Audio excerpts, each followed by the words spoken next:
Okay, hi everyone. Thanks so much for coming to this event, which is called Life After Your Modern Languages degree, which is hosted by Modern Languages and the School of European Cultures and Languages at Kent. My name's Rebecca Ogden. This is Tobias Heinrich, my colleague, and we wanted to invite this accomplished panel of Kent alumni, they're all Modern Languages graduates, to talk about their careers, and they were generous enough to accept that invitation. So thank you very much for coming. And one of the reasons why we were keen to host an event like this is partly because some of the careers advice that you get as a Modern Languages student or someone considering a career in Modern Languages and a degree in Modern Languages, that advice can follow quite established ideas about teaching or translation. And it's also quite hard to get answers about more kind of personal answers about what it's like to do a particular line of work, what's rewarding about it, what's challenging about it, how and why someone ends up doing the job that they do. So we hope that we'll get stuck into those kind of conversations in the roundtable that we'll have shortly, and we'll give our panel a chance to introduce themselves then. But first we have two pre-recorded interviews. So the first is between two of our current graduates, students, Anna Valerino Campos and Karen Bellu, and a graduate of ours, Greg Pioli, who founded and is the director of the Online Language Academy. So we'll start with that. Okay, so can we just start off by asking you to introduce yourself?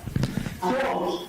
Yeah, I'm Greg. I studied French at UKC.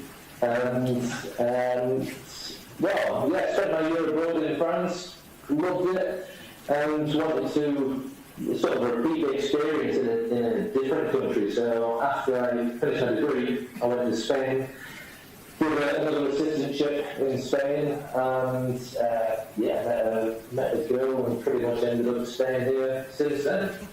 And that's me. It sort of led me into the career path that I've chosen and sort of stumbled into over here.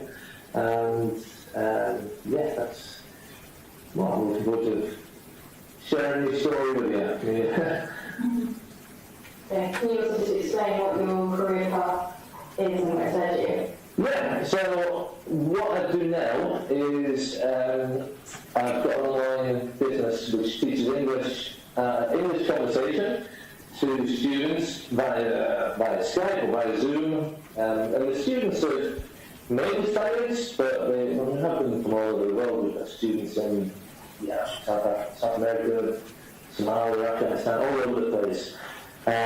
Teachers all over the world too, all native English teachers. Some are British, some American, South African, Australian, and they're definitely around the world as well. And basically they give the conversation classes online to these students who want to really improve their spoken English skills. Did you complete any postgraduate education to progress in your career? No, I didn't. Postgraduate education, I considered it, just mainly because I was having such a great time at Canterbury. I just wanted an excuse to stay an extra year, but that was my main motivation. In the end, I just went straight to. I applied for an assistantship in a Spanish high school, and went there and. And it was never my idea to become a teacher. I always preferred, I didn't know what, I really didn't have a clear idea of what I wanted to do with my life. I didn't want to be a teacher. I was quite determined not to be a teacher. But it was a means to have that fun year in Spain. And then given the experience really that I needed, rather than postgrad, I was giving me more experience to sort of create my career path, start working for myself and develop things from there. Okay, so how did you decide that that's, or how did you realise that that was what you wanted to do, was to work for yourself? I started in this high school in the town I'm living here, and the second year I was living here, I didn't really want to go back to England. I was happy in Spain. And I thought I'd work privately, just going from house to house. I thought I could earn more money doing that and work less hours doing that. And I just love scheming away of trying to do that. You know, I love just wheeling a little bit, trying to sell my own classes, and I really enjoyed that kind of thing, really. That not just going and teaching, but marketing my English classes, selling myself, selling my classes, and loved that. And then it just developed from there. Really, I loved that entrepreneurial spirit, and once I started it, you want more. It's without any plan, I think you always want more. What was the day of your working life look like? But, this is really cool, because during my working life, I was thinking earlier when I was just thinking about this meeting, I'm earning more than I used to work when I was working 40, 45, 50 hours a week. And nowadays, I'm lucky if I can work 20 hours a week. My typical day is I wake up, I do the typical rigmarole of getting my 2-year-old ready for play school, get out the door. I take it to play school, which is about 15 minutes from my house. Take my laptop in my rucksack. I go for a 30-minute walk. I go to a cafe. I work in that cafe on my laptop for about 3 hours while she's at play school. I go pick her up. I come home. I cook, work with my wife to get home from work, and then do some family-related stuff in the evening, and probably check my emails before I go to bed. So my work at the moment this year is like those 3 hours in the cafe. That's all I do. And maybe some email checking at night. For the past 2 years, when my kids was like 1 and 2, I was struggling to get 10 hours working because I was living in the States at the time. And life was even more hectic than it is now. I was in a play school. I was the main child carer for those first 2 years. So I was really, really just working bare minimum possible to keep the business going, and just fitting it around nap times and when my wife was around after her school. So very interesting. Well, not the normal 40-hour 9 to 5. Okay, so would you say there's been a point in your career where your knowledge of your languages has been particularly useful? Yeah, definitely. The funny thing is I studied French, but after this I was teaching English for 1 year in France because of the citizenship, and then again in Spain. But learning a foreign language, I also learned Italian and Spanish at Canterbury too. Learning foreign languages helps you learn your own language so much. When I was teaching English at the beginning, I remember the first English class I gave, I had to ask my Spanish girlfriend, I took her out for a beer beforehand because the student wanted to learn recorded speech, and I was like, "You got to teach me recorded speech so that I can teach you good recorded speech." I had no idea really how to teach English at the time, but she'd been learning it all her life because she's Spanish. But the whole learning to learn languages, it really does help you learn your own. And I was passionate about French and Spanish and Italian too. And once you learn one, you learn more, you're passionate about them all, and I love teaching English big time, even though I've never really studied it at uni or anything, but now my passion is gone sort of from French to English and stuff with me, that passion for languages. I know that, so all my friends are Spanish, I sell in Spanish, I email in Spanish all the time, most of my sales work is done in Spanish. Do you acquire any transferable skills at uni? Yeah, you know, I've done this to my wife actually, because in Spain, you know, they tend to, you study architecture, you've got to be an architect, you know, you go down that route. And in England, they don't get the fact that, you know, my brother, for example, he studied music, and now he's working in IT and Heathrow Airport, and but, you know, and I really did learn so much. All the stuff that you don't even realise you're learning. That's so important. And the skills you learn at uni, they for me were really, really useful. Even stuff like, you know, organising your time, because it is the most fun period of your life, and you've got to kind of juggle that with also, you know, meeting deadlines and getting your work done and passing your exams. And doing that without your parents breathing down your back, you know, that's sort of what uni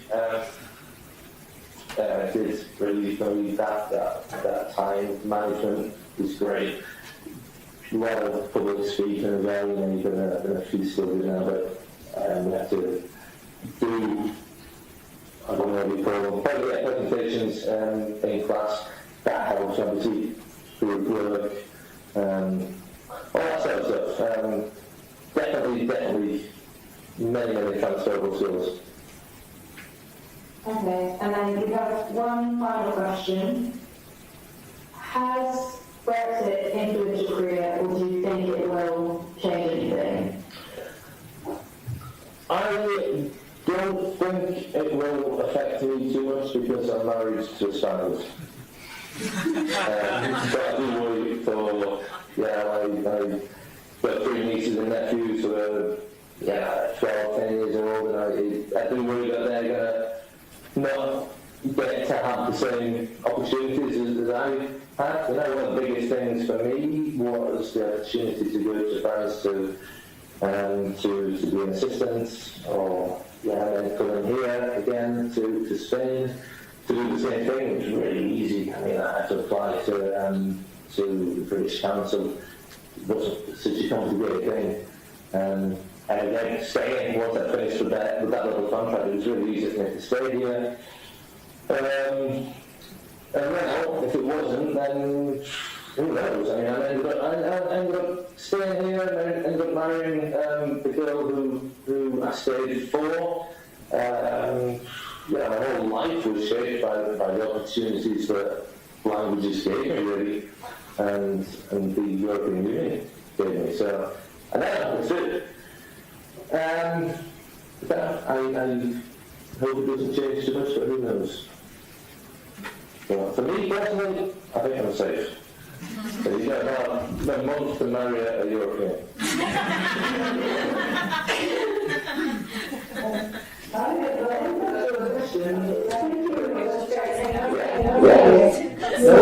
Me speaking from the sidelines. Okay, so then the second interview that we have is with Ruth Martin, a translator, and she's interviewed by 2 of our lovely students, Jake Pioli and Dharma Donate. Okay. So Ruth, would you like to introduce yourself to us? Sure. My name's Ruth Martin. I am a freelance literary translator from German.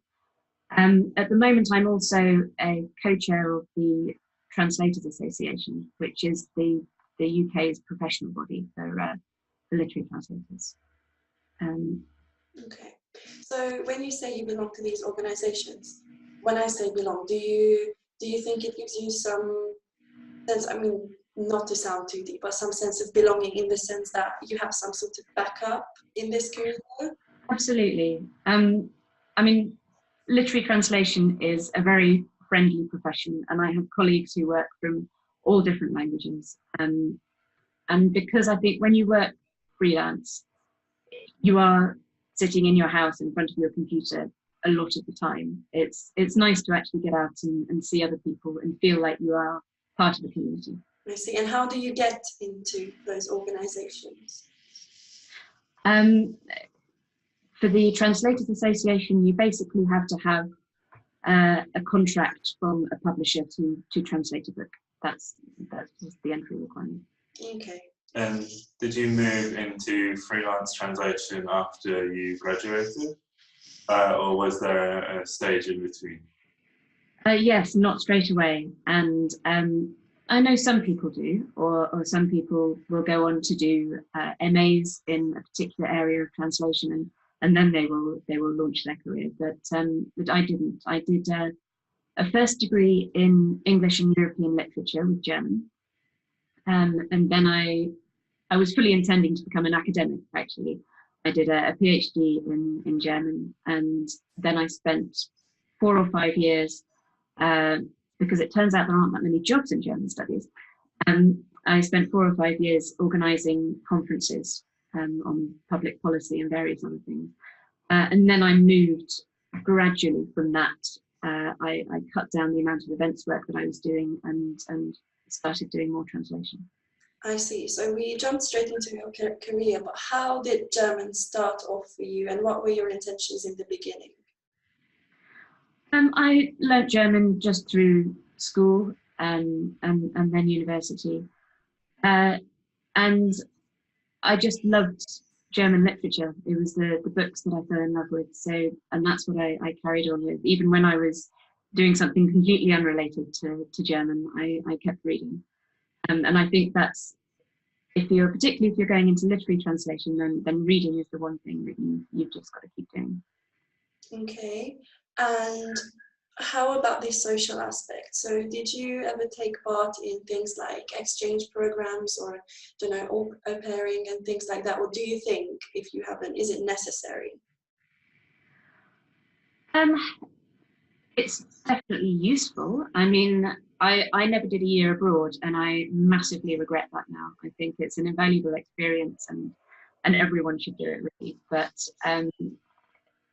as far as my career goes, I don't think it's made a huge difference actually. So which skills do you think are most important in terms of both things you learned while studying German and also other transferable skills? In terms of the language specific skills, it's definitely analysing texts, recognising different kinds of texts and thinking about them really deeply. And then I guess if you're going to be a freelancer, you have to have a certain kind of personality, really. I mean, it's not for everyone. You have to be quite self-motivated, perhaps a bit entrepreneurial, and you have to be happy in your own company, really. Because that you do spend a lot of time on your own.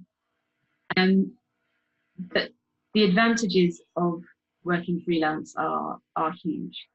I mean, you have an incredible amount of freedom.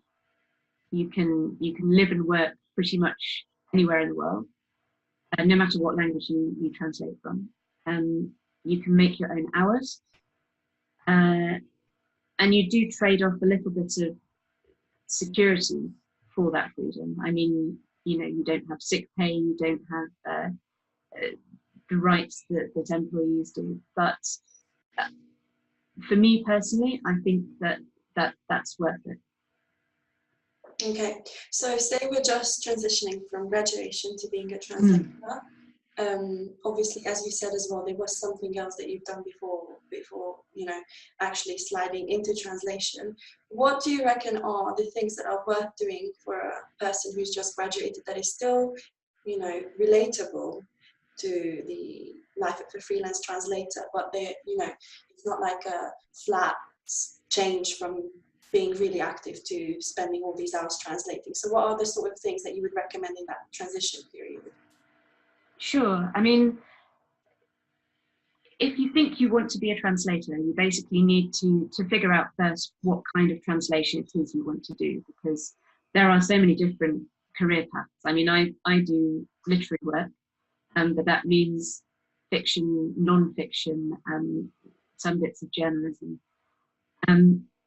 There are other things that you could be thinking about. I mean, if you're doing a joint honours degree, for example, you have this whole other area of subject knowledge beyond your language that can be really useful for translation. I mean, there are a lot of the big law firms and pharmaceutical companies will have their own in-house translators. You can work in translation in civil service in the EU still, and or you can do interpreting. You can work in a news agency. Reuters have their own interpreters and translators, for example. So, you know, you really need to just start figuring out what you're interested in and what kind of area you want to go into. Yeah, it seems that there is loads, because you've listed a few in the authority, you know. So for you, what's the most interesting thing about literary translation, and what's the most difficult thing? And are they the same thing? Yeah, sometimes. I mean, the most interesting thing, I guess, is playing with language and producing, particularly if you're working on a novel or you're working on poetry or something, producing an actual artifact, a work of art. You end up with a book in English that is your work in collaboration with an author. And working with authors is an absolute joy most of the time. Most of the time. And then I suppose the most challenging thing is getting the work in the first place. You need to make a lot of contacts. It's a world that's based very much on relationships and who you know. So it's getting your foot in the door. Well, it must be really nice, you know. I mean, I can imagine after you produce your first book, you must have felt so good. So, yeah. When you say you have to produce this sort of work of art, do you feel like you have to dress up in a German identity in a way? Because when you do a degree in a language, you obviously have to study the culture as well. I mean, personally, when I'm in my grammar lessons or whatever, I like to imagine that I'm actually Spanish and things like that. Do you feel like that's necessary? Because I can see some people who don't feel the same. I can see some people who are there just for the grammar or just for this and just for that. So where's the balance there? Yeah, I think, I mean, you do need a kind of deep understanding and a love for the culture of the language that you're translating. And when you translate books by different authors, obviously they have very different voices, and you need to become a sort of chameleon and slip into those voices and reproduce them in English. But that's kind of the fun of it, really. Yeah. So how did this impact your life in general since you started this? Because this is such a private thing. What are the things that you would recommend to people to not get lost, you know, feeling alone and things like that? Yeah, I mean, it is a solitary activity mostly. Translators seem to spend a lot of time on social media, just talking to each other about their work and what they're doing. I would say definitely join a professional association. There's the Translators Association if you're working on literary texts, but there is also the Chartered Institute of Linguists or the ITI or other professional bodies, and it's really valuable because it will make you contacts as well, and it's vital to kind of build a network of people who you can turn to for help with various different things. No, thank you so much for your advice and for doing this interview with us. Yes, thank you so much. It's nice to talk to you. Thanks for your help. Okay, great. So we'll move now to the round table. If you could help me in welcoming our panellists today.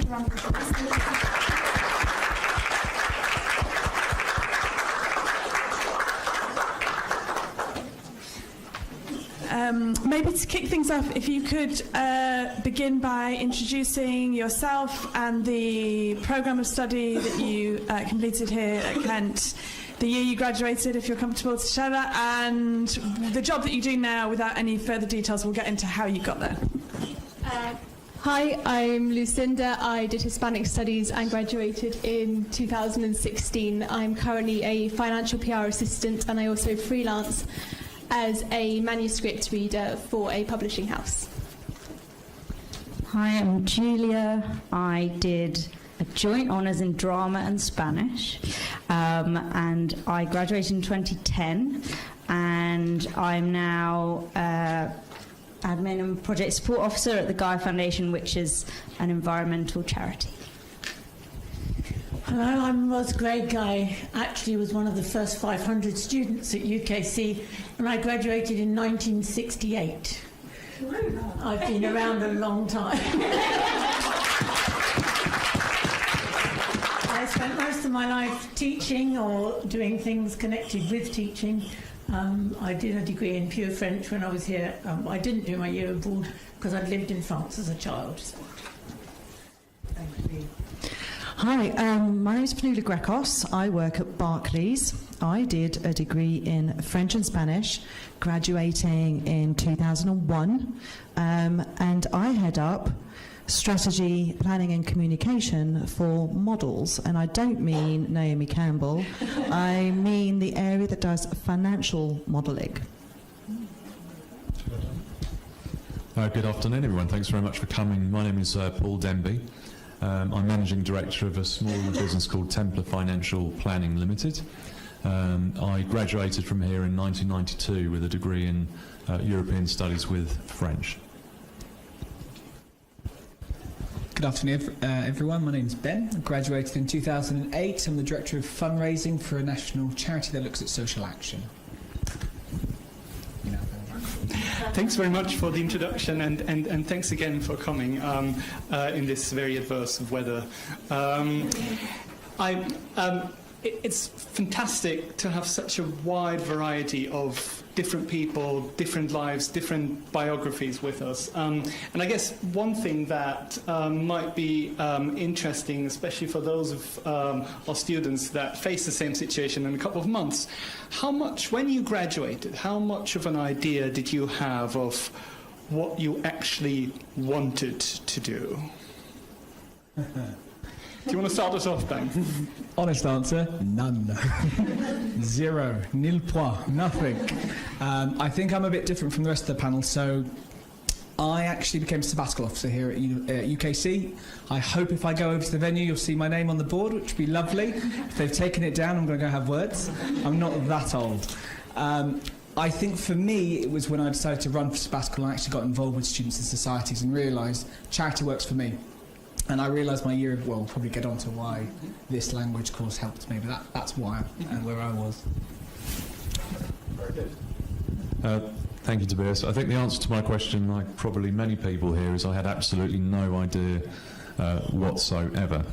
But if I can reframe the answer to that a little bit, I guess when I was a younger child, my passion was flying aeroplanes, and I probably wanted to become an airline pilot at the time.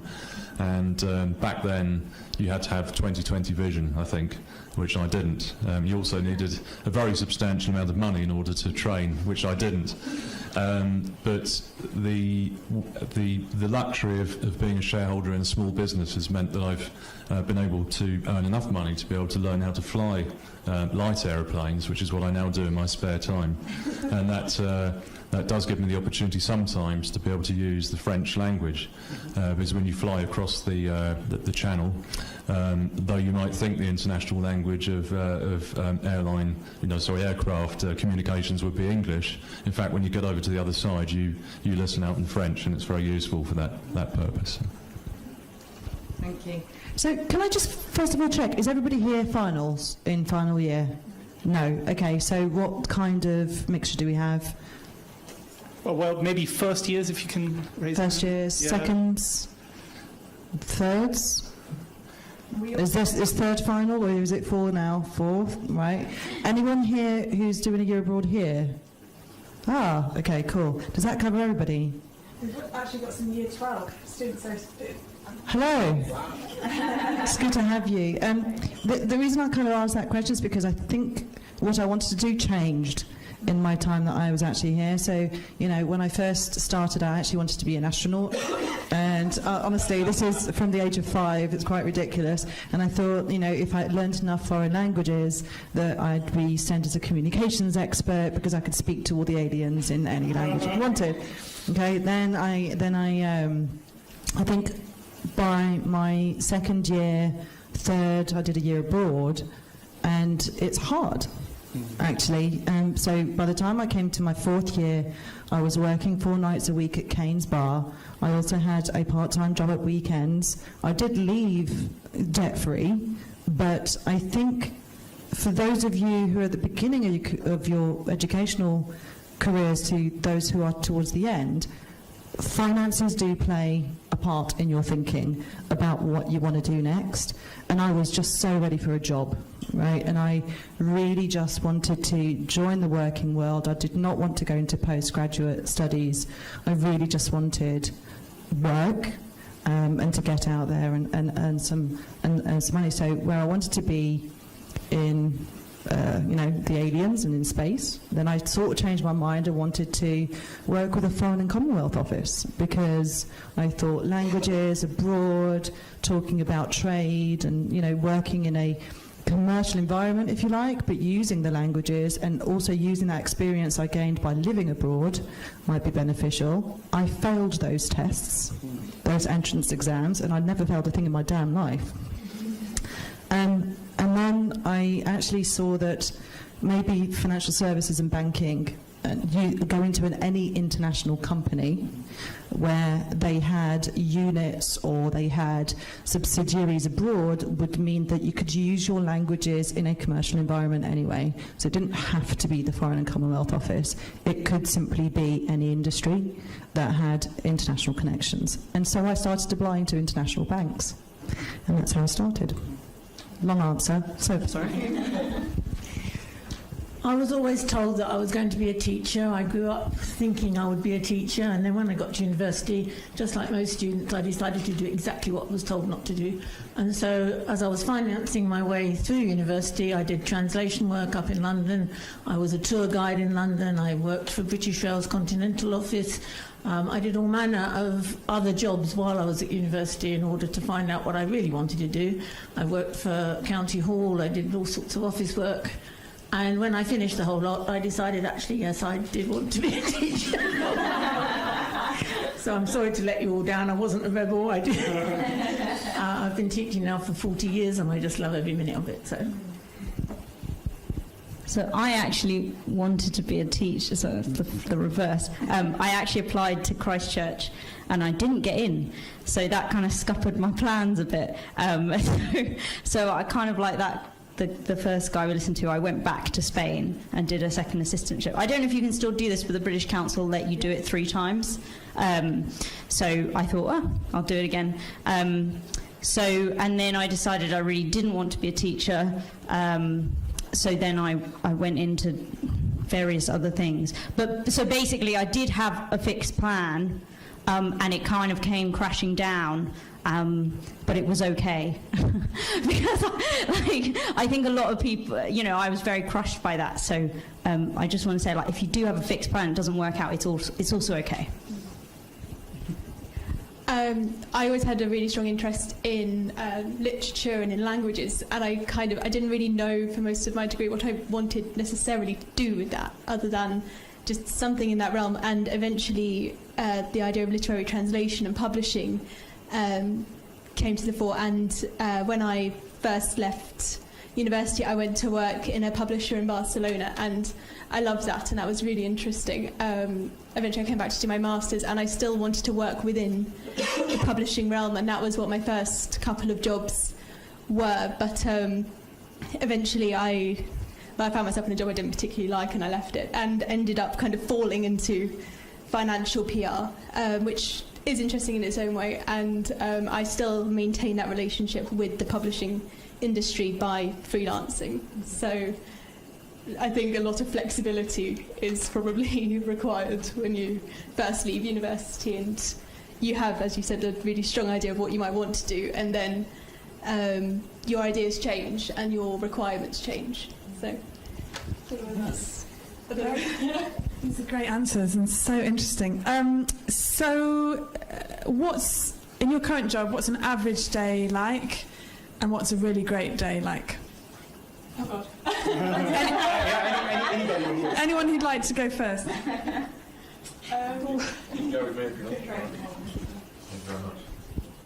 Oh, that's a really good question, actually. So I suppose I should start by describing a little more what I do, which doesn't have that much to do with modern languages, but I was still invited to come along, so I'll talk. Precisely because of that. Yeah. So I got into financial services, I think it was about 1998. There's a bit of background to that, but I'm not going to bore you to tears with that. But I started off as what was at the time called a power planner, which was looking after a more technical person within the organisation, which was doing the background work in order to deliver sort of quite high-end financial advice. And in our business, we specialise in looking after some quite interesting people. They tend to be in the world of show business, and so these people are normally very, very financially unsophisticated, very time poor in terms of looking after their money, because they love what they do. So we come in and we give them what we like to think, we hope, is expert financial advice, and we steer them along the right path. And I suppose, well, as the years have progressed, the company became very successful. So I, like the guy who is having a great life out in Spain, I think, that's me, but in England, sort of putting up with the weather. And so I do. Our office is based in London, and I spend normally 2 or 3 days in the office there, meeting our clients. And I think what a really good day looks like is when I meet a client, and in some fashion I change their lives, because they say to me, I didn't know I could do that, and it might be buying a new house, it might be something like that, helping along with their cash flow. It might be that they hadn't realised they could afford to stop working, something like that. And I'm going to try and, if I can, as cleverly as possible, relate that back to what the hell that had to do with learning French. And I suppose I think back to one of the best years of my life, which was being an English language assistant in Saint Claude, which was quite near Geneva on the French, in the Jura, in those lovely mountains, and standing up in front of a French class, which was rather unruly, trying to get control of that class and deliver an exciting lesson as I possibly could. And I think the best advice I can give you is, I think if you go to university, mostly what you're doing, in my view, is learning how to deliver an argument, whether that's on paper or whether that's verbally, and that's been the biggest thing that's helped me out, I think, in my career. Thank you, Paul. Anyone else want to take that question on? Average day. It starts significantly earlier than 9 a.m, guys. I live in Tower Hill.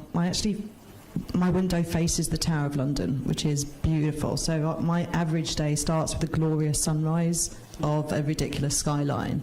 And I say that because whatever you decide to do, whatever you want to do, whatever you end up doing, think about those small elements that you want to include in your day that are going to make you happy.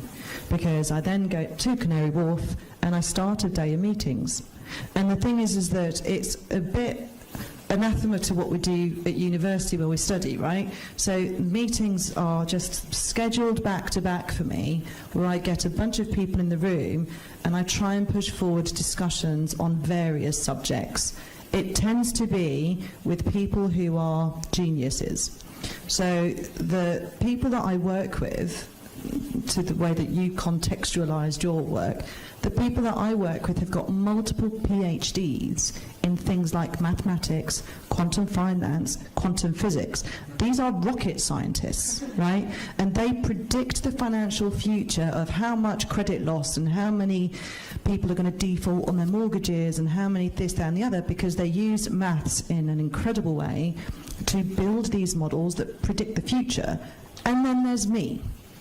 And so my average day is I'm the dumbest person in the room, and I love it. I absolutely love it, because I get to sort of ask them, what does that mean, about 100 different ways and times, and I write it down and I go, do you mean this? They say yes most of the time, and then I go, great. So I essentially make these geniuses sound human. in the documents that we produce and the things that we're communicating and the roadmaps and the strategies that we're building for the bank. And my average day consists of writing this material to present to things like the board of the bank and other regulators. So these are people who need to be able to understand a story succinctly, get to the point, figure out where you want them to go, and then actually put it to inclusion. So everything that you do, every time you have an assignment to put together, that's kind of all those skills I use on a day-to-day basis in my job.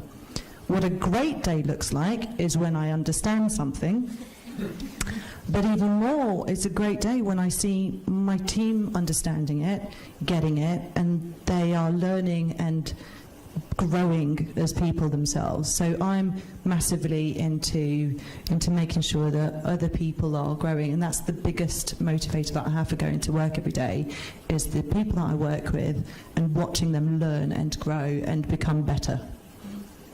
Anyone else?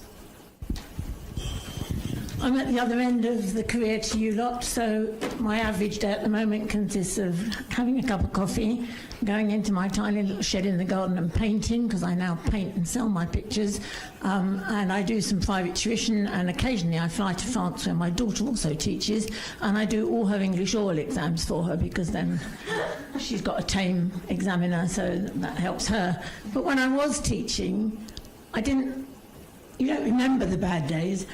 Not when you're past them anyway, you experience them when you're there, and mostly they consisted of some stroppy parent or some stroppy child or some stroppy colleague getting on your nerves. But the good days are when you feel you've made a difference, when you meet a child who has now grown up, and you meet them in the street and they come up and say, I really appreciated what you did, or I really loved the way you taught me this or that. The appreciation you get back from students. The trouble with teaching is that every one of you has experienced it from the other side. So most people know what the job of a teacher is.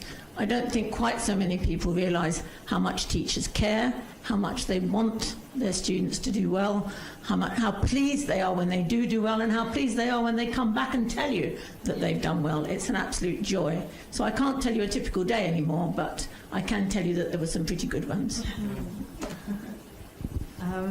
So at the moment, my average day, so I help all different parts of the Gaia Foundation. So there's comms, there's projects, there's finance. So basically anyone who needs some help, emails me or calls me and is like, Julia, can you help with this? And I say, yes, what do you need? So it really depends on what people ask me to do each day. I could be, so at the moment, the Gaia Foundation works with different partners across Africa. They used to have a more Latin American focus, but now it's more Africa. And I used to live in different countries in Africa, so it's close to my heart. And I would say, a great day for me is when I get to interact with those partners, because they're all awesome and they're all doing great community work. It's kind of focused on indigenous environmental knowledge, native seed saving, community resilience, post-extractivism, all of that sort of thing. So it's amazing work. The Gaia Foundation supports all these partners. And so an amazing day for me is when I get to interact with them and hear about what they're doing. And I was thinking about it on the train here, the connection between languages, learning languages, and what I do now is that you do have this love of languages, I found when I left, and you do want to learn more, and it's you do pick things up and you have that passion for picking up more languages. And the most amazing thing for me is when I learn someone's language and there's an immediate connection.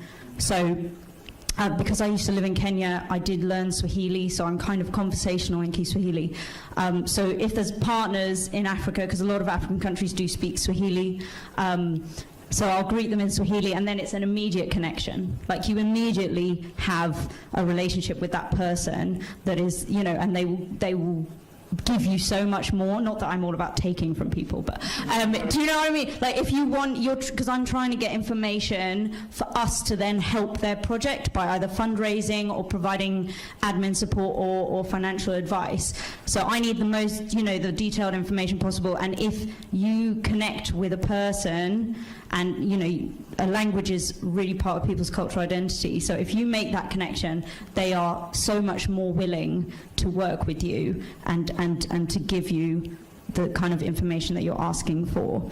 So that would be my relation to kind of learn languages and what I do now. And so that is a great day when we discover some sort of connection. I had time to compose myself after that. Okay, an average day for me, I would go into work and put together various news bulletins for colleagues and for clients about things like what's going on in the world of hedge funds, which is weird because I still, to this day, am not entirely certain what a hedge fund is. But there we go, no one's complained, so I feel like I'm doing all right. And then I'll do sort of ad hoc research and tasks for my team, organise meetings and arrange international and national transport and accommodation for my directors. And I also do a lot of formatting and uploading of financial announcements for our clients. So when they have big results coming out, they then send something that can be anything from sort of 10 to 50 pages and go, okay, format that, make it look nice, and make sure that it doesn't, go skew-if on all the different platforms. So I'll do that, and then I will come home and read some chapters of a book that I've been sent, and normally that's in French or Spanish. And that's sort of an average day. And then a great day would be when everything just kind of goes smoothly at work and it's a 10-page thing to have to format and not 50. And work just goes smoothly, and then you come back and you can read an excellent book, and then you still have time at the end of it to do something purely for you, such as go to a dance class or go to yoga or play a sport, because it's still very important to have that balance. Even when you do enjoy what you do, having that little bit of you time is, I think, a really important part and not something you should forget about. Oh, thank you. I think the first tip I'd say is when I was at uni, when I was over there, I don't think I got up before 9 a.m. It was something that just never happened, and I became a sabbatical officer, and I know I'm filming, but they can't hold me to it. I was in work by 9:30 maybe. But it's really interesting now I've listened to the panel and what I want to talk about. You guys probably have an opinion what fundraising is, and some of it will be right, some of it will be misleaded, but in essence, most people think fundraising is about money. It's really not. Money's the end goal. The actual thing is about relationships, is the ability to explain the cause, its need, and how it makes you feel. Now, all of you in the room are actually quite lucky. Other than maybe psychologists, which is my other half of this jury, you're probably one of the most well prepared for the sector. You guys have to meet. You've got to read texts, you've got to understand it, and each one of you can understand your language at a different level, which means instantly when you have to try and understand something someone else is saying, you're already trying to break down what they're saying. That's half of what everyone here has been talking about. How can you communicate to someone else more effectively? I was joking with some of the panel earlier about, obviously my surname means I'm Spanish, or I'm half Spanish. I know half you go, really? Which is a bit of a shock. But what's interesting is when I speak Spanish, my personality completely changes. My Spanish family, my Spanish friends, they don't like me telling them this, they have no sense of humour in my opinion, or their humour is very different. Their humour is a complete different humour to us Brits. So sarcasm generally goes out the window, or it just doesn't translate very well. Same in my job. I could talk to you about our social need for hours and hours, but actually my job is to find out what really grabs your imagination and what do you want to help. It's very sad actually these days with, I think I'm still your generation, but only just. We seem to be only up for something if something's horrendous, if something's really, really bad. An example, that picture of that little boy laying face down on the beachfront. That was horrendous to see, but it took that image before anyone cared. Now, if we go back a generation or two, yes, we could talk about how some of the other charities did similar things, but I think you're very lucky that you're doing a course where you're learning language, you're learning how to interpret things, and language does change. And what's a great day for me? I'm very lucky. I picked a career which is about my passion, helping others, and social action and youth projects. Generally is what I do. I think if any of you did want to do fundraising, the biggest tip I would say is when you make it to director, you realise you don't do the things that you used to love. So running campaigns, talking to people on day-to-day. So for me, my day-to-day is talk to MPs or talk to major donors who want to give large funds or large pots. That's fun, but then the rest of my day is doing budgets. Have we spent, have we underspent, which is the less fun part. I'll just be honest with yourselves. What do you want to do with your lives? That would be my thing, I'd say. I was about to say, I feel like I want to do all your careers, and then you talked about budgets. I absolutely don't like doing that. So we've covered the time right after graduation, and we talked a little bit about a typical day in your life now. And there's a lot in between. Some of you have mentioned that you've worked in different jobs, different fields even. And then there's always this transition, and I guess also the question from the perspective of a lot of our students, how do I actually get into a job? There's the whole process of applying or maybe getting to know someone who knows someone who knows someone. And I was wondering if, from your perspective as modern language alumni, is there any advice that you can give about selling yourself as an ML graduate to people who might have no clue of what we're doing here while you're studying, who might think, well, yeah, you know a foreign language, but... Have any of you done intercambio before? Yeah? Do you know what intercambio is? Maybe it's a Spanish thing. It's basically where you all go into a room and you speak Spanish or one language for half the day, and then the other half you just speak another language that you've all decided, basically. It's a great way to meet people and get to express your language. Just a question, and I'm a really blunt person. How many of you have LinkedIn dust? How many of you actually took the time to look up who we all are? Good. No, good. I wouldn't be ashamed. I knew everyone who was sitting here before I came into the room, because that's half of the job. You should already know who we are, to put it really bluntly. And also, I guess in terms of how else it works, how many of you are in a society right now? Sports club? How many have you been there for more than a couple of years? Do you know them very well? Do you intend to keep in contact with them when they all move on? Interesting, isn't it? I only saw about 2/3 of the room put your hand up. This is the honest life, guys. We're at university. This is the last time you're going to be able to meet hundreds of people every day, some of which you're going to like and they'll be your best mates, but some who you'll see a couple of years down the line. So this is really your time. And as I said, it's really lucky because you're on a course generally where you're all very different people. You're from different backgrounds as well, which is also quite nice. That's what I'd say anyway. Okay.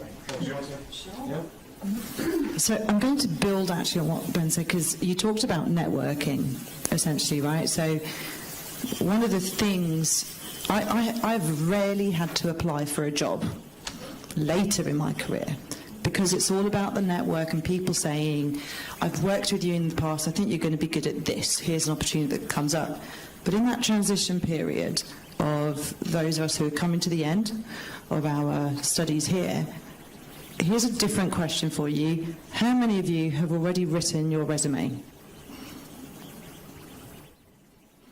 And how many of you are avoiding writing your CV right now?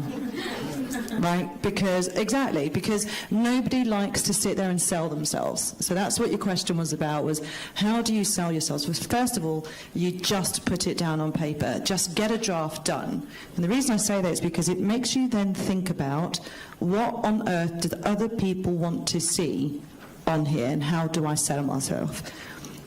Those of you who have done a year abroad, in this globalization movement that's happening in this world, living abroad, understanding a different culture, really understanding different perspectives is absolutely a selling point. So all of you that do that, absolutely is a key thing that you could put on there. Those of you that studied poetry or literature, you sit there day in, day out thinking about imagery, you think about language, you think about, you know, the use of the word green and why somebody didn't use a different word, right? The research and analytical skills and your thinking capacity in being able to really understand that are absolutely things that you can put down on your resume. And so all of those things that you're doing now and your ability to interpret someone's point of view are absolutely going to help you. And that, in that transition period, I remember that was quite tough, because I went from, you know, having a purpose and having a structure and having a day here to then nobody really wanting to invite me to an interview, right? So you need to also build resiliency, which is another thing that's going to really hold you, suit you very well for the rest of your careers, because you will be, as Julia said earlier, maybe rejected a few times. Maybe you're not going to get invited to interviews straight away in whatever you want to do, but that's okay, because at some point you will be. And I want to share with you a really ridiculous story about how I ended up at Barclays. First of all, I'm going to tell you that you are already well organised, right?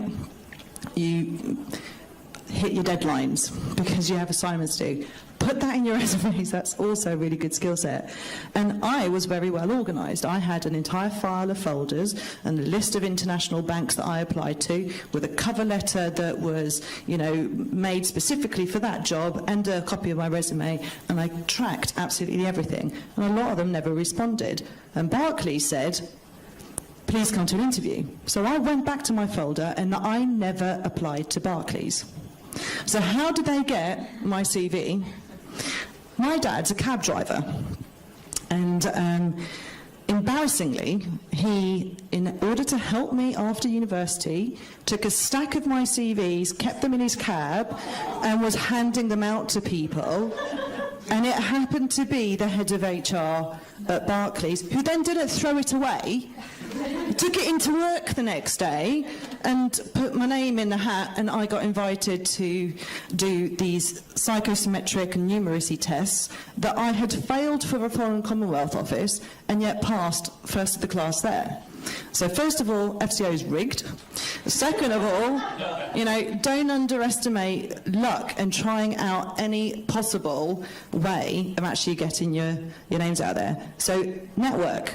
Yes, it's uncomfortable for people talking to strangers, but you're going to have to do it for the rest of your lives. So start now, and maybe if you're lucky and you've got an embarrassing parent, you know, use what you got, use what's out there and that's given to you, and take the opportunities. And some of those opportunities will be lucky, out of pure luck, rather than things that you create yourselves, and that's fine as well. If anyone's crazy enough to think they might want to become a teacher, I have two things to suggest to you in retrospect, things I did not do but I think might have helped my career, possibly, or might not. One is to get teaching English as a foreign language qualification, because, as people have said earlier, if you can speak one language, you understand another, and teaching English as a foreign language is a very useful tool, not only abroad but also in England. For various reasons there will be opportunities for you to use that. And the other one is to do some kind of management course, because if you really want to have a career in teaching, eventually it will involve management. And as you said, you don't necessarily want to be the director because you enjoy doing what you're doing, and I always wanted to be in front of a class and never wanted to be up there running a school, but a lot of you would want to be up there running a school, and the earlier you get a management qualification, the more chance you have of being promoted. So I think that's important. I also think it's important to stress what they call soft skills. Every one of you will have an ability in a foreign language, but that's not the only thing, not just in teaching but in anything else. Soft skills are all the other things that count: the communication, the reliability, the timekeeping, the looking smart, the being professional, the empathy with other people. There's all those things that matter, and a lot of those things should also be included on a CV, because when somebody is confronted with 20 people that they might want to interview, they're looking for something else, and you may have that something else. You ready? Yeah. I just saw you like. Sorry. Yeah. I think you two have already covered. Well, all of you have already covered quite a bit of what I was going to say about taking really every opportunity that is given to you and putting down those transferable skills that you learn throughout your degree. That is in addition to a language such as organisation, time management, but also things like adaptability and resourcefulness. You know, when you go on your years abroad, or if you're coming back from your years abroad, you know that you really have to learn to adapt to another culture, and that's important. It teaches you a lot about learning to adapt to an office environment, for example, or in any work environment. But I also think that take the opportunities that are here within the university and do internships. That's something that I found was really important. And in my first job interview, my first sort of serious job interview, I got told flat out, your Spanish is clearly rusty, you haven't used it for a while, and also you have no work experience other than food service. And I mean, I kind of had to go, well, yes, but still give me the job. It worked, I got the job. But I do think that, there are employability point schemes here and all different kinds of ideas where you can get into internships that just give you that boost on top of your academic achievements, which are great, but it's also good to show that other element of yourself. And just that you're willing to go that extra mile to make yourself and your CV look the best that it can. Yeah. I know it's not my responsibility or chance to speak, but if you have trouble identifying what those things are, or those skills, or opportunities, an academic advisor would be a good person. Everybody who's registered as a student has one. Okay, so there's many thoughts going on in my head. I'm going to see if I can rattle through them. I think what Ben and Fanula were saying is correct. I feel like I am just coming out of that transition period where I realise that I do have to network and I don't really enjoy it, but I have to do it. I didn't mention this, but I had a kind of a bit of a change of heart after the drama in Spanish, thinking I was going to do something in languages or teaching. I decided I wanted to work in the environmental sector. So that was a big career change, and I had no experience because I hadn't felt like I wanted to do that before. So I spent most of last year working as an English as a foreign language teacher. I did like the month intensive course. It's one of the best things I did. I have used it so many times when I've had a lull, like I've not had a job. Just hand your CV out, find your local language schools, hand your CV out, you will get a job because people always want to learn English. So it's been a massive backup for me the whole way through. It's never what I wanted to do full time.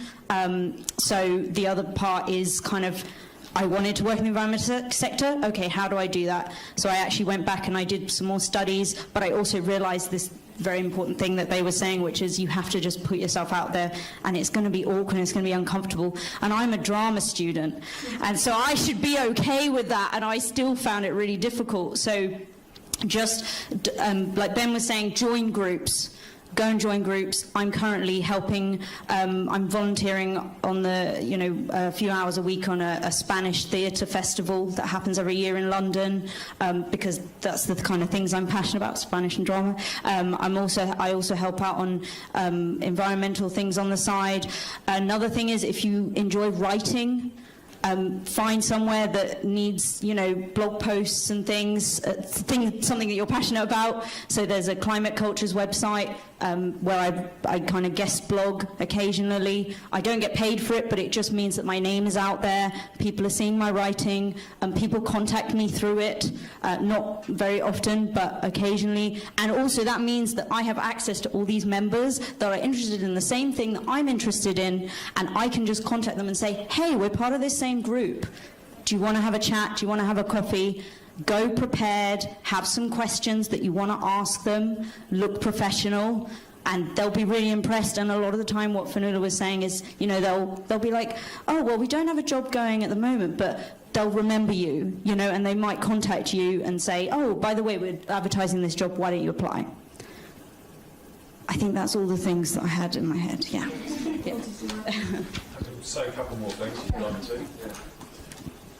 Yeah, thank you. So I can't really tell you how it is in the world of modern languages in career terms, because that's not what I've chosen to do. But I do run the business, and so therefore I do have a lot of CVs come across my desk, and I do spend quite a bit of time interviewing people. What I can tell you is, from my perspective, I don't really like dealing with recruitment consultants much, but I would imagine that from your perspective that might be a good thing, because it's getting them working hard for you, trying to find the right job, and what they can do is create competition, because if you're really good at what you do, there might be 5 people, there might be 5 interviews, you might have 2 job offers on the table, and then you can start negotiating the best terms in the job that you like best. But from my perspective, what I really like to see in a CV, maybe I'm too old, and maybe I'm very old-fashioned calling it a CV. You call it a resume? I don't know. But I like to see one side of A4, if that's at all possible, because you can kind of start to decipher somebody's life from point A to point B. It's good not to see gaps, or if there is a gap, you've done something very useful with it. So you might have gone abroad and done a TEFL course or something like that. I need to be able to see that that's all very easy to explain. And I just sort of endorse some of the other comments that 90%, I think, in our profession is being able to communicate and love looking after people, and so therefore have full confidence when you go into an interview.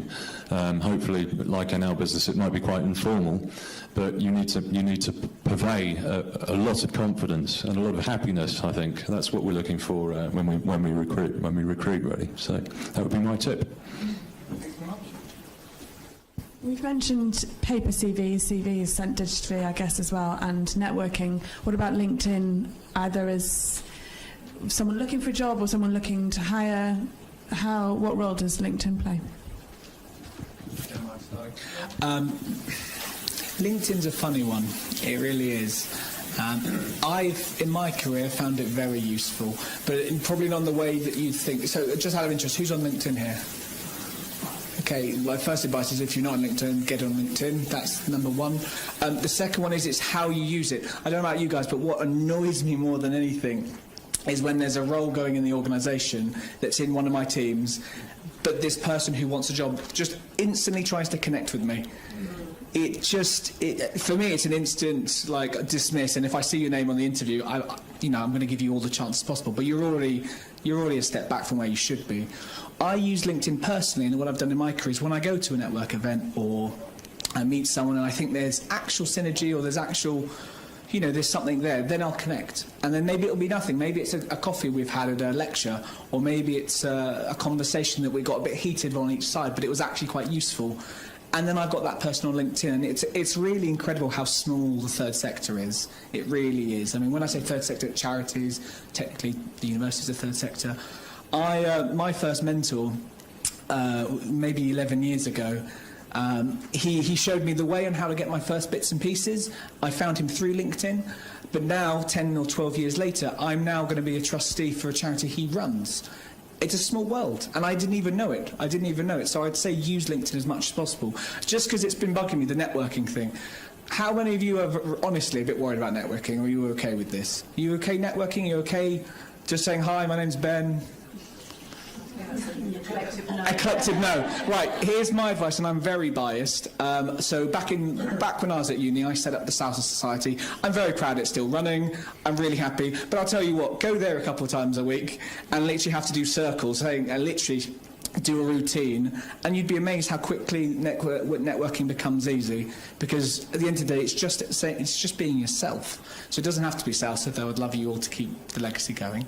But I'm sure there are activities outside of the workplace which get you going. Because I said, for me, meeting a couple hundred people a week, literally doing a basic step and a little turn, and introducing myself actually gave me the confidence to be able to go into any of these joyful meetings we get in London where there's 400 people in there and you can always just talk.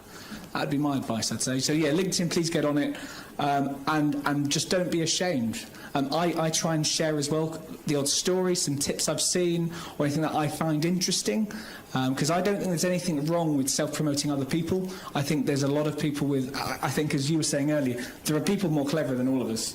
There always will be, and actually I find that quite exciting, that I'm never the cleverest person in the room, because that means there's more to grow. And that's what LinkedIn for me is. You can share everyone else's story, and you find out who else is in your group, so to speak, I'd say.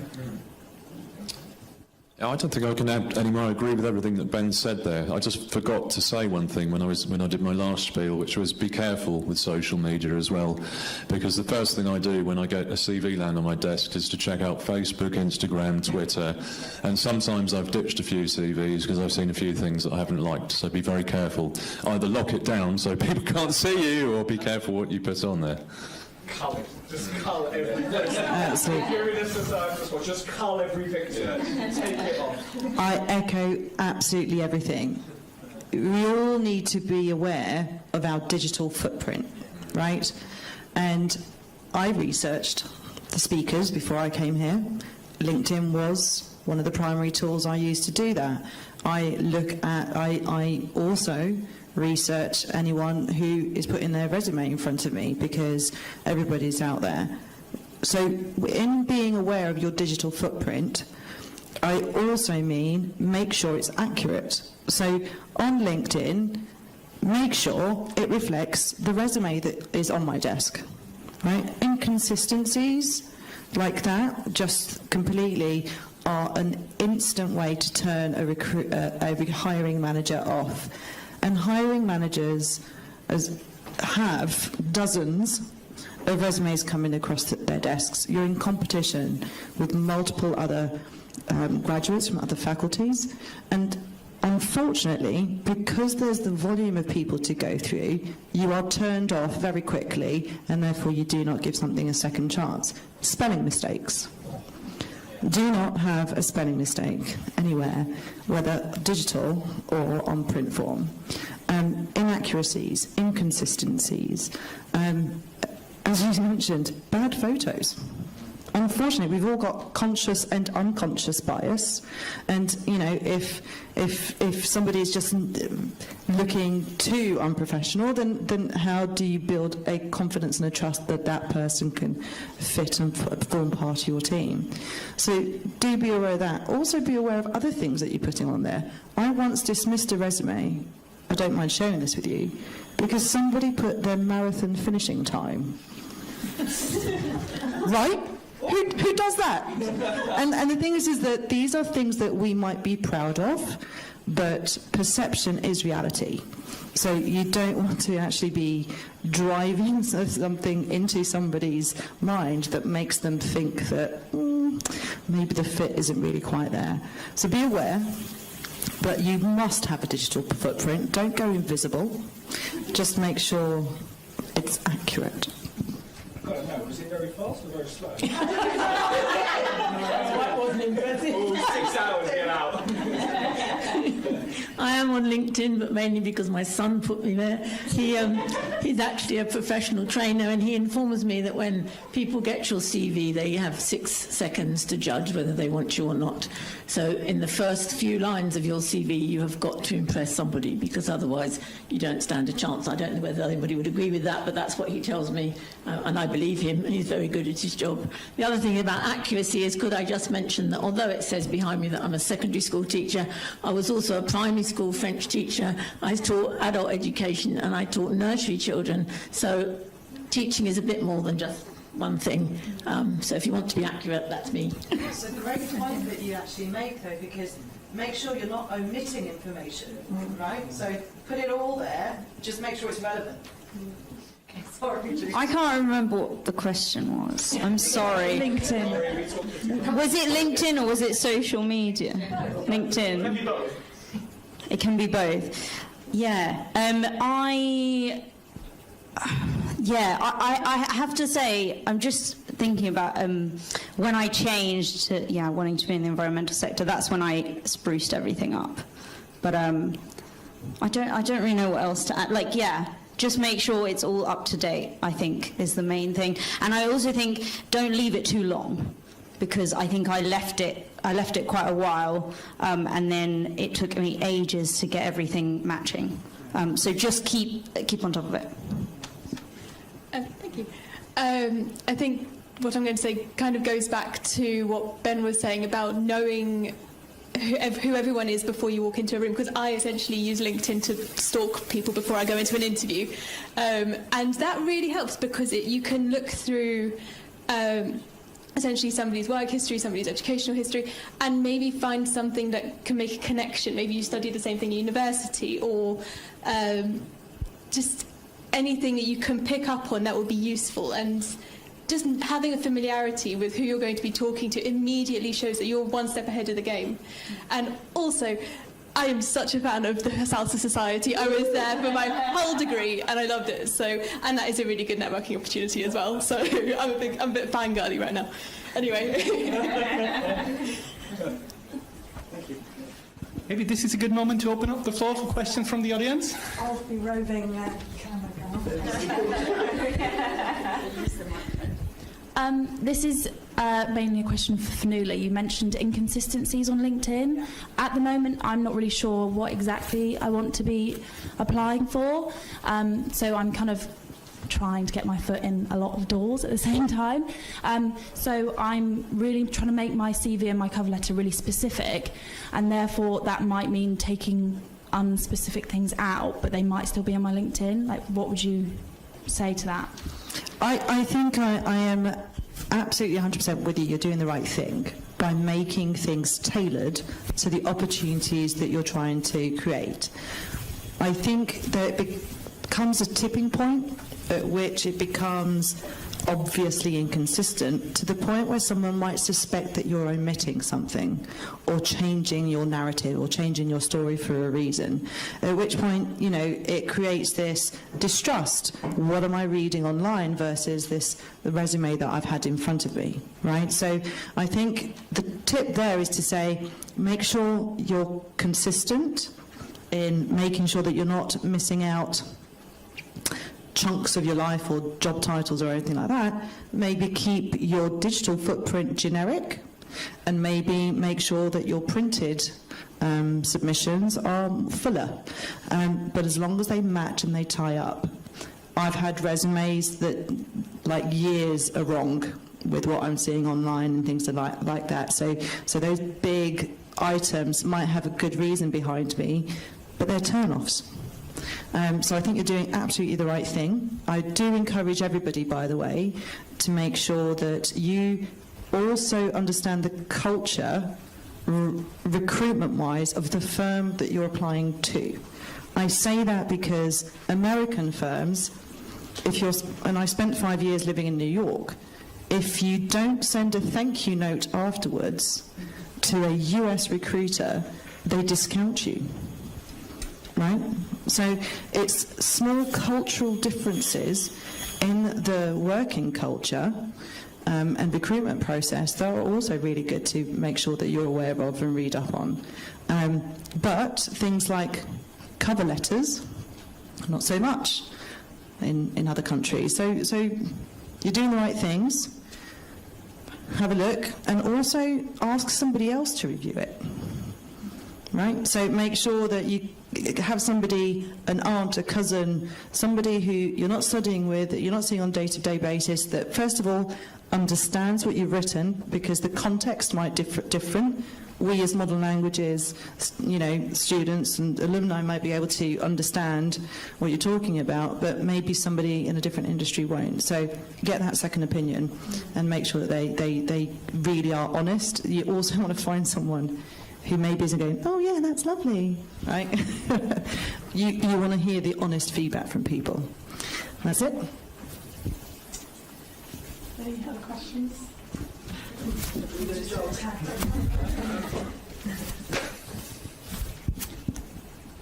So I have a question for the people in the charity sector.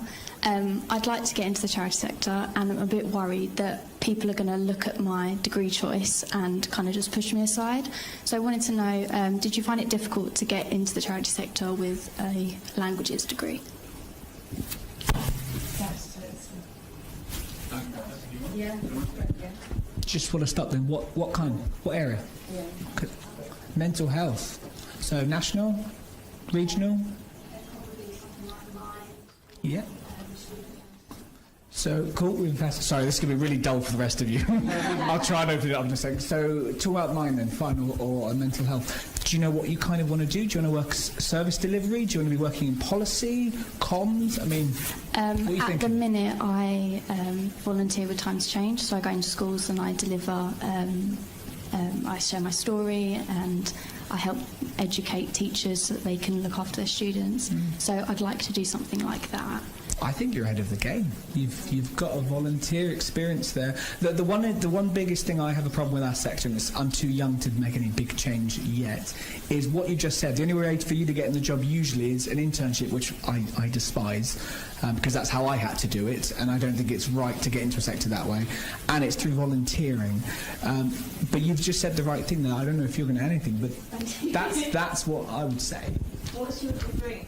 French and Italian. Oh, okay, so pure languages. Yeah. Yeah, I mean, the thing about the charity sector is there's a lot of, you have to do a lot of free stuff, I'm afraid. But if you're already doing it, that's great. And I think also you have to remember that there's, the idea of the charity sector is that money is going towards the projects, not necessarily so much towards the employees. So I think just be prepared to not get an amazing salary, especially when you start getting the salary. So yeah, but if you're happy with that, then what you're doing is great. Yeah. Cool. Thank you. Any other questions?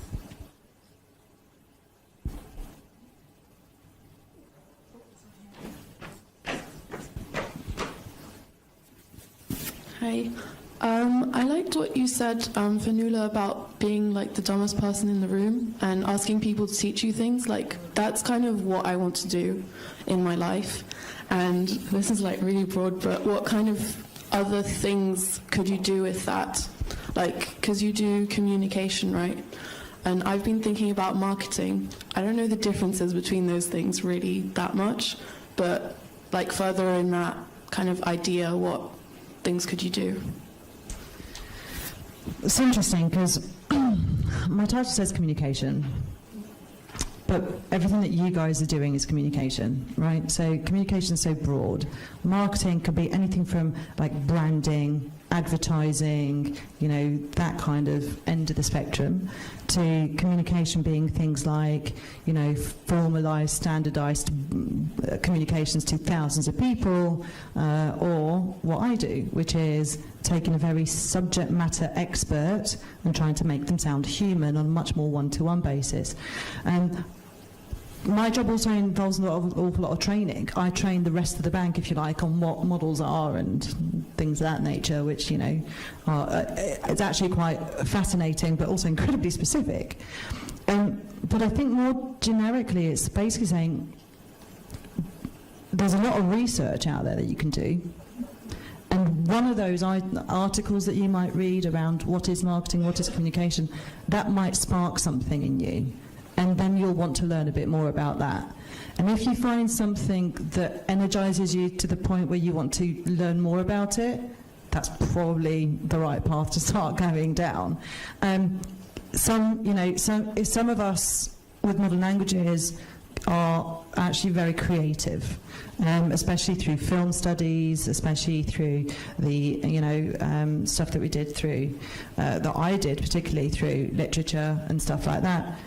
Those things that I learnt there have stayed with me. You know, the use of colour, the use of imagery, all of those things build up skills in you to use in the way that you will create a document in your future role or will communicate something. So I use, you know, all of those things to this day. I suppose the question really is, why do you want to do it? Right, exactly. Always choose something that is going to make sure that you always are learning and are always growing. The minute I get bored in a job is the moment I become quite self-destructive and I must move on. So I've been with Barclays 18 years, but I've worked across Europe. I've run programs for 10 European countries. I've lived in New York for 5. I've done everything from banking and payments to client stuff to technology programs. I've run technology programs with 250 people, right? And now I work with geniuses around models. I started with a base of 0 knowledge in every single one of those subjects, right? But if it's interesting and you want to learn more, you are absolutely going to make a success of it. Just keep scratching at that joy, and it will come to you. Maybe this is a good point to slip in another question from our side, because we've been hearing a lot about success and how you got where you are now, and what kind of skills you were able to make use of during your career. But obviously, the longer a career lasts, there must also be points where you feel very challenged, or where there's obstacles that you have to overcome. And this is probably going to be very individual and possibly also very personal, but I was just wondering if any of you want to share some of the challenges they have faced so far in their career, and what kind of strategies you developed or were able to employ to overcome those challenges.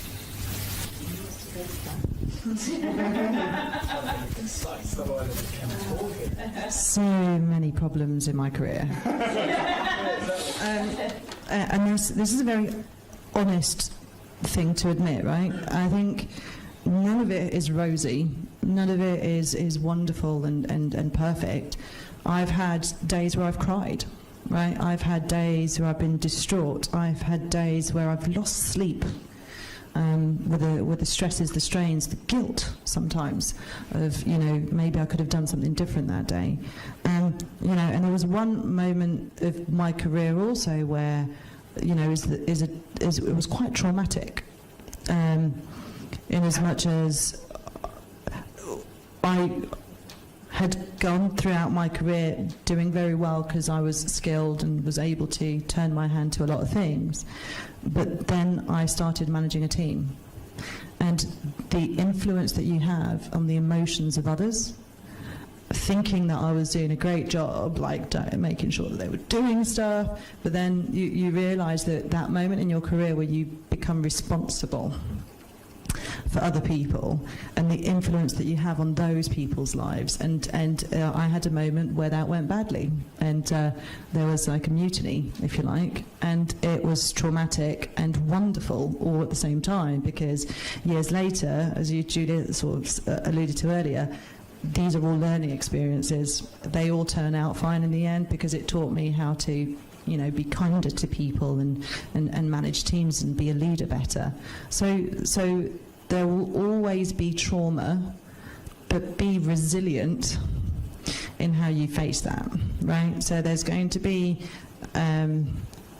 unfortunate life events, deaths of close ones, or financial insecurities and burdens and all sorts of things that still to this day plague me.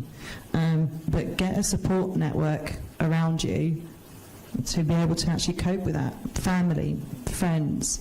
I see a shrink, because it's important to make sure that I have all the tools and mechanisms available to me to make me cope, manage, and be a better in all aspects of my life. So unfortunately, that's going to carry on, but that's also okay. You're saying about things that change your life. I was sailing on quite nicely after my graduation. I went to do a graduate qualification in teaching, obviously, and then I went to the biggest primary school in England, and I was shooting up the career ladder, and I'd been promoted I don't know how many times, and I just got a job as a deputy head, and lo and behold, having been told I could never have children, I got pregnant. Now this wouldn't be so bad. In fact, my children are wonderful, so it was great, but at the same time my husband was made redundant, and we were living on every benefit possible, and we are not benefit people particularly, but we had nothing. And I think that's another another thing you have to, life throws things at you. You know, you never know what it's going to throw at you, and it suddenly throws things at you. And so whereas my wonderful career was going really well, I then suddenly had to earn a living and look after children, and in the days when there was no childcare available. So it made life very difficult. And that's when I started to do other things. I did an Open University course and qualified as a nursery nurse, and therefore started my own preschool group, and then I did all kinds of things that I could do at home. I did home tuition privately and for the council. I taught sick kids who can't go to school, behavioural problems. I did adult evening classes. I did exam invigilation. I did exam marking. There's a wealth of things that you can find to do if you need the money. And for 10 years I pretty much survived and kept my husband going until he started his own business, and then everything got better again. But I think you do have to be resilient. You do have to be flexible. I think you mustn't be proud. You know, if it means that you have to do the cleaning somewhere for 2 hours before you start work or whatever to make ends meet, you do it. You just have to do it. You have to survive, and I think none of us should be above any of that. I think we should all have a go. Speaking of cleaning, I actually did. The year I graduated, I don't know if any of you know this, but like when you all leave in the summer, there's like a massive team of people that go around cleaning. And I actually did that. I think I did it for about a month the year that I left. So you laugh, but I saved enough money to go do my TEFL course. So that was the reason I did it. But anyway, there's loads of opportunities at university, I think is my point, like that. So it was like, I'd finished, but I'd basically done, I'd all but graduated. And I had this month and I wasn't doing anything, so I was like, and you had to have absolutely no qualifications, by the way. You literally just sign up because they need as many people as possible to clear all of these rooms. Things like that. What was the other thing I was thinking? Counselling and mental health. Don't be ashamed, don't be proud. Counselling is awesome. And it's also nice to just have someone to talk things through. A lot of counselling is just talking things through and talking about how you feel and how that traumatic event is still with you. And I think I've already mentioned that my kind of career trajectory went completely skew-whiff, and then when I wanted to be in the environmental sector, I didn't have any experience, so I was just not getting anywhere, basically, and so moving back home was Kenya, because my parents were living in Kenya at the time, so I actually went back to Kenya and I did an office job in shipping, which I never ever would have chosen ever in my entire life because I thought it was the most boring thing ever. But it was what was on offer to me at the time. And my mum said in her infinite wisdom, just do it. Do it for like a year, 2 years. You will get all these skills, you get all this experience, and no one can ever take that away from you. So just remember, everything, and that goes for education as well. So like no one can ever take this degree away from you, and any experience you have, you will always have it. It can't be erased. So I just went and I worked in shipping for 2 years. So I can tell you how to ship an avocado from Kenya to UK, if anyone's interested. But that gave me so many skills, and I've used that experience to now get the job that I'm in, which is in the sector that I want to be in. But it came from a job that I would never ever have chosen. So yeah, I don't know if that answers the question. Yeah, I think so.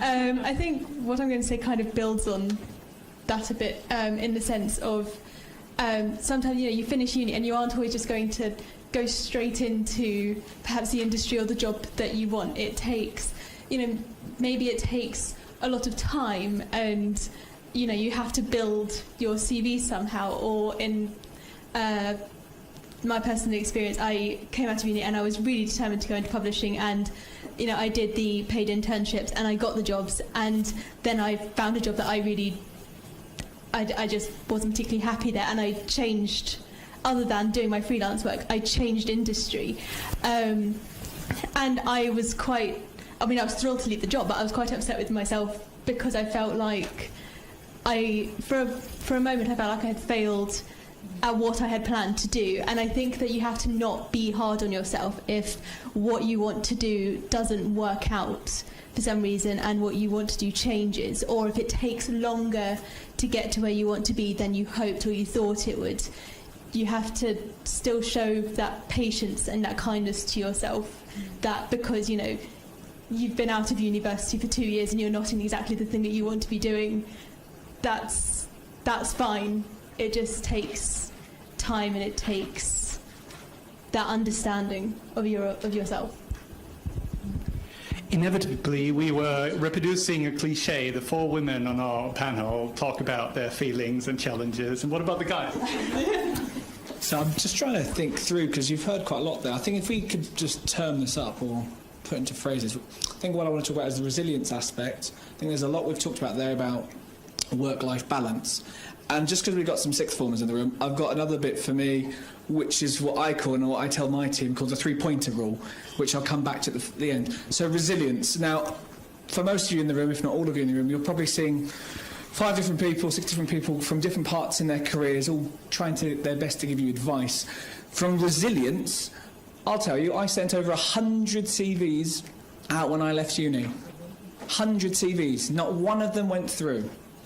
I got an internship because I had to, and I was angry because I was very fortunate that I could afford to do that. I'd made enough money from my bits doing sales and other bits that I could afford it. But that didn't sit right with me, but that's how I got into the sector. But the resilience was, I didn't give up on that 75th rejection. It was another learning opportunity for me. And what I guess I'm trying to get across to you is, for yourselves right now, that's probably your next step in resilience. But you can see here, resilience goes throughout your lives, work and your personal lives, which then, for me, moves really nicely onto the second part, and actually links back to that first gentleman we listened to today, when he talked about how many hours he works. He went from the 40, 50-hour week down to, I think he said anywhere between 10 and 20, didn't he? He's obviously made a choice from a work-life balance, and everyone in this room, including ourselves, have to make that choice ourselves. But not just like right now, I'm going to get a part-time job for 3 days a week. It's, what are you willing to commit? What can you commit? Because there are thousands upon thousands of people just like you, probably doing exactly the same thing right now in Leicester, across the country. So when it comes to your careers, what are you going to put in? What is going to make you different? We had a question about what the difference of comms and marketing is. Get a book, read a book, take a course, really do something different, stand above someone else. But at the same time, if you don't want to do that, just decide what you want. Because I think, for me personally, I tell my team this every day I'm in the office, work is not your life.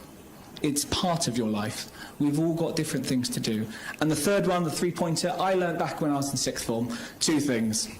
And it's one of those memories which will never leave me, and it's a really peculiar one. So I went to an all-boys school, apologies. Essentially, we were all in the room, imagine 90 lads in the assembly room, just standing there, talking. Teacher walks in, talking. Teacher's not saying anything. We all keep talking. I'm not kidding, this is about 30 minutes now, and it's getting a bit weird. And then all the boys, one by one, we all shut up. Back then I was a good boy, so I was like, guys, shut up. Guys, I want to get to my next class. It's Spanish, whatever. But eventually we all shut up. And what do you think he did? He didn't say anything. He stayed absolutely quiet for another 10 minutes. Honestly, the weirdest experience I've had in my life, really. And he picks up the mic and he just goes, why have none of you asked me what are we doing today? Simple. And then he goes on to talk about the 3-pointer. I'm not a fan of basketball, I'm really not. But the one thing I do like is what Michael Jordan said when he retired. He didn't hit, what was it? It was 100% of every shot he didn't take, didn't go in. But when he did take the shot, it was 64% of every shot he took from the 2-pointer line went through. So basically, for those of you who are not sports fans, if you don't take the shot, you're never going to make it. So don't let fear get in your way. What's stopping you sending a CV in? What's stopping you saying hi and introducing yourself? What's stopping you doing what you want to do to make yourself happy? That's what I'd say. Very good. Thanks. From my perspective then, I'm an owner-manager in a small business, and I wondered if anybody here is thinking of doing similar, either with or without modern languages.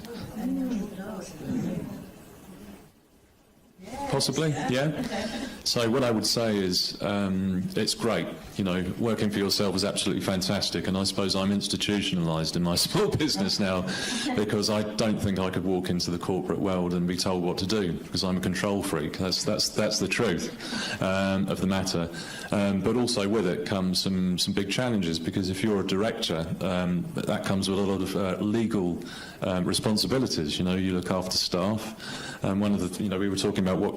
Can I just have the question again, actually, Tobias?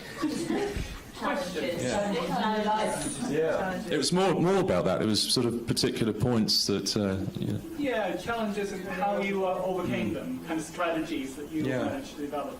Yeah. So I think during your lives, it's inevitable throughout your careers that you will experience conflicts with some of your colleagues. It is absolutely inevitable. It's happened to me on a few occasions. I don't really want to go into too much detail, but I would say when and if that happens, the biggest piece of advice, the best piece of advice I can give you is to be absolutely yourself. You know, there have been times in my career when I've thought long and hard before saying to somebody senior, but actually it was the right thing to do. And my expectation might have been by saying it, I would get into trouble. But in fact, by saying it, the reverse happened, and it actually took me on a step. And I can think back to a point in this business, which is, in fact, it became part of my business in 2011. But to make it part of my business, that was incredibly stressful because there was a time when a previous partner was doing something I thought was wrong. And it took quite a lot of guts to say, actually, I think what you're doing is wrong. In fact, what he was going to do is to walk away from the business, and it sort of put me to one side and neglected the fact that even though I wasn't a shareholder in the business at the time, a very substantial part of the fee turnover in the business was in fact my clients. So I said, well, that's not on, you know. And I might have expected at the time that might have caused an incredible amount of conflict, but in fact what ended up happening is I ended up buying out his shares in the business, and well, here I am today and never looked back. So there you go. I think it's also important to say those challenges are actually really good for you to talk about when you're in interviews. You will inevitably be asked, when was there a time that you were challenged and how did you overcome it, or something like that. So any challenges that you've had, do not discount them, use them. Well, thank you very much. Thank you for sharing so much. And I from my own experience of being part of a panel, it's always a bit awkward that you've been talking and giving a lot for the last 1.5 hours, and then there's the audience, and I was just wondering whether we can find a way to give back just a little bit. How many of you have the feeling that you've learned something today? That's great. Yeah, that's what I was hoping for. And anyone who would be willing to share what they've learned.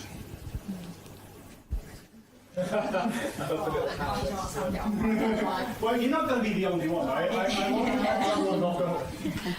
Julia, what you said about the TEFL course, I was considering doing that, but my English is like, I can speak it, but actually like explaining it to people, that you will learn. Yeah, don't worry. Like I wasn't sure whether to do it, but now, like just from what you said about yours, it makes me feel so much more confident, like that I would be able to, because that's the scary part for me. Like I don't know if it would just be a waste of money and I'd still feel like I can't do anything with it, but it seems like it actually does really help. Because what is the fear? Is it that my English is awful? Oh, okay. So it's not the fear of being in front of people, or that it's kids, or okay. No, it's like actual like explanations of the language. Yeah. No, you will. So when I went on the TEFL course, I thought I knew English grammar. I had no clue.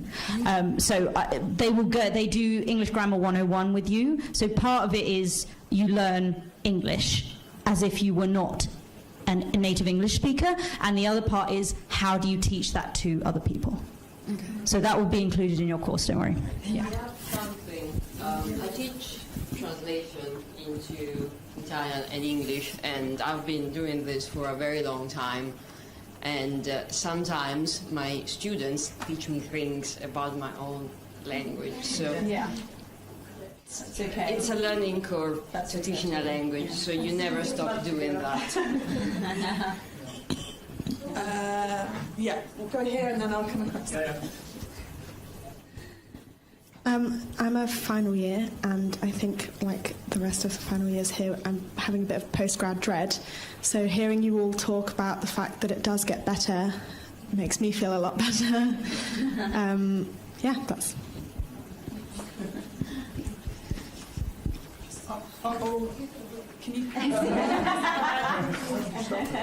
we go. This is actually a question. You've talked a lot about TEFL course, but I've actually been accepted onto the CELTA one. Would you suggest? Is it the same? I don't need to do a TEFL as well. No. Or, okay. No, you're good. That's it. Any other last questions? Sorry, just quickly referring to when you were talking about your sudden career change, and I think that's kind of another dread that I have looking into the future of maybe not knowing exactly what I want to go into and what sector of the working environment I want to be part of. But the fact that you showed me about, and all of you, when you were all talking about you have to find your passion and actually want to do the job that you are in, and I think that was quite enlightening and kind of reassuring to see that you have to, at the end of the day, do what makes you happy. And I think, yeah, again, going back to the career change, it's something that you kind of did for yourself, and I don't know, yeah, it just was really reassuring. And it isn't easy. Yeah. I have to say, because for some reason we do want it. It's weird. We want to encourage people to do what they want to do, yet we look, when people are being recruited, they want the specific experience of that thing that you've just decided to do. So it's, we kind of have this thing where we haven't quite met, the recruitment with what people are actually doing. It's like a battle, a little bit of a... Yeah, I think maybe it will eventually fit, but so it's not easy to do it, but just keep at it. And sorry, quickly, in terms of internships, because obviously I don't have an idea of what I want to do, and I don't know if maybe having a few internships with different kind of societies, for example, fundraising or environmental work, I don't know if maybe too much experience is a thing, or I don't know, maybe because if on your CV they're like you've had too much experience of volunteering or certain different aspects that don't actually, I don't know if that's a...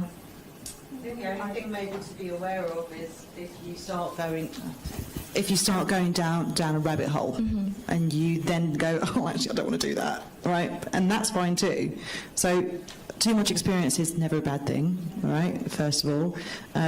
But if you are thinking about figuring out what you like, scratch on the surface of a lot of things, right? Then go down the rabbit warren. Who's watched Marie Kondo on Netflix? What sparks joy, right? Does that thing spark joy? If no, thank it, leave it behind, move on, right? So, but scratch on the surface of everything. And you've got the luxury time that you have now. It might feel like it's quite scary and it's a big void because we don't know what to do, but oh my God, the exciting bit is that you get to try everything.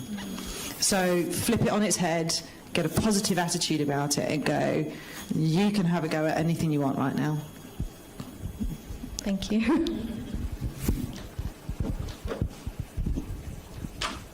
Thanks very much for all the questions. Thanks very much for all of the answers. I've just made sure that coffee and biscuits have arrived. And do you remember what we said about networking?